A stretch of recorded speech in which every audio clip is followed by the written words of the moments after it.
সকল হইবে মোচন।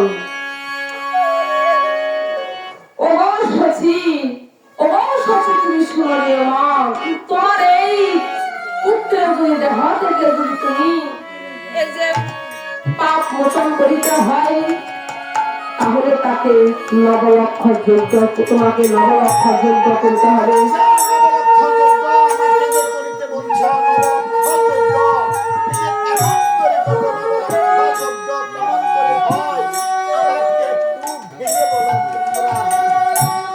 ওরে নবলক্ষ লাগিবে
আমি একখানা ভাগবত দিতে পারবো না।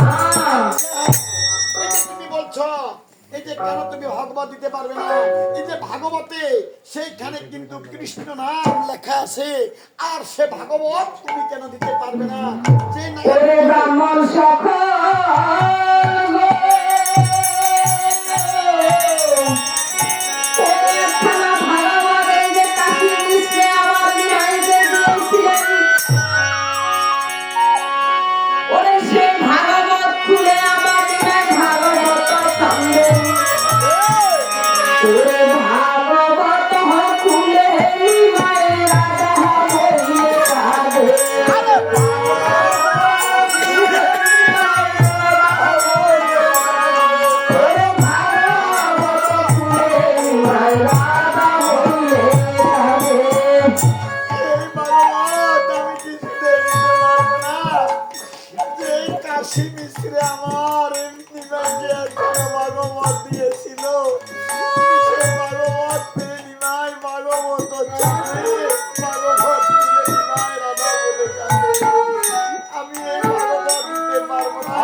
আমার দিলে তো ভাগবত, আমি কেমন করে আমার এই ইমানকে তোমাদেরকে দেব?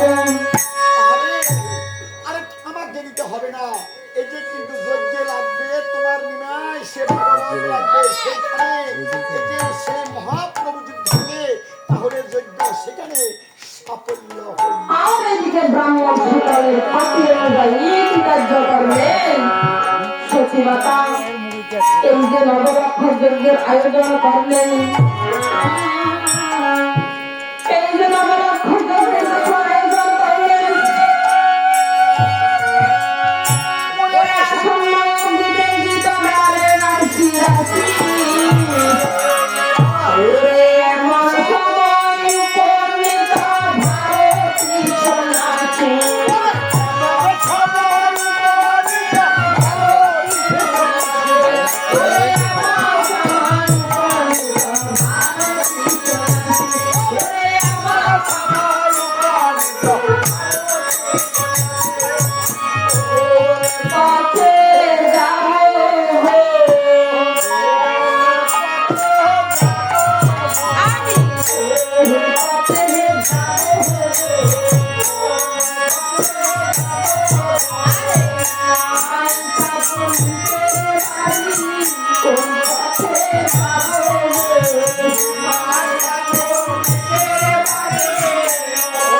আমি একজন অতিথি, আমি তোমার বাড়িতে এসেছি বাবু।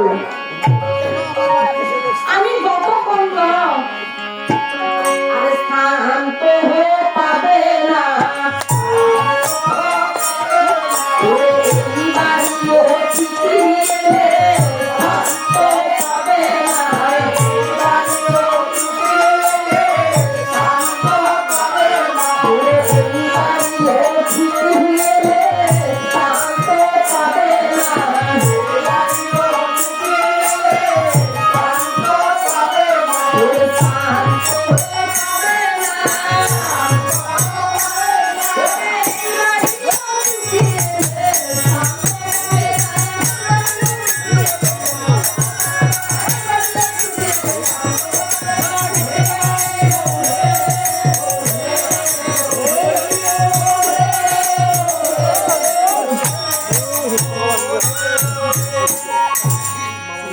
কেন? এই যে এই অতিথি এই বাড়িতে এসে আসলে স্থান পাবে না, সে এমন কি অপরাধ করেছে? এই বাড়িতে অতিথি এলে স্থান কেন পাবে না? এই যে কেন বলছি, আমার নিমাই অতিথিকে কিছুতেই পছন্দ করে না, তাই বলছিলাম। কেন তোমার নিমাই এই অতিথিদের পছন্দ করে না? আরে আমার নিমাই, আমি নিষেধ করেছি এইরকম অতিথির সাথে আমার নিমাইকে কিন্তু দেখা না করিতে। কেন? ওগো ওগো ব্রাহ্মণ ঠাকুর, তুমি জানো না, একদিন আমার এই যে বিশ্বরূপ পুত্রকে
আমি একাদশী রয়েছি মা, আমার মনে বড় সাপ জেগেছে।